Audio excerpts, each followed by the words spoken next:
বাংলাদেশ সহ নির্দিষ্ট কিছু দেশের নাগরিকদের জন্য অভিবাসী ভিসা প্রদান স্থগিত করার ঘোষণা দিয়েছে যুক্তরাষ্ট্রের পররাষ্ট্র দপ্তর।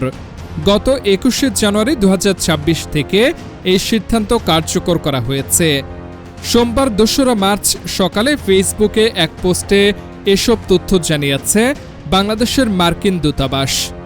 মার্কিন পররাষ্ট্র দপ্তর জানিয়েছে, যেসব দেশের অভিবাসীরা যুক্তরাষ্ট্রের করদাতাদের অর্থে পরিচালিত সরকারি সুযোগ সুবিধা বা সামাজিক সহায়তা তুলনামূলক বেশি গ্রহণ করেন, তাদের ক্ষেত্রেই এই নতুন নিয়ম কার্যকর করা হয়েছে।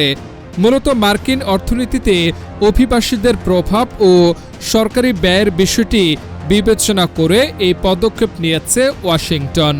এই স্থগিতাদেশ শুধুমাত্র অভিবাসী ভিসার ক্ষেত্রে প্রযোজ্য। সাধারণ ভিজিটর ভিসা বা পর্যটন ভিসার ক্ষেত্রে এই সিদ্ধান্তের কোনো প্রভাব পড়বে না। অর্থাৎ যারা বেড়াতে বা স্বল্প সময়ের জন্য যুক্তরাষ্ট্রে যেতে চান, তারা আগের মতোই ভিসা সুবিধা পাবেন।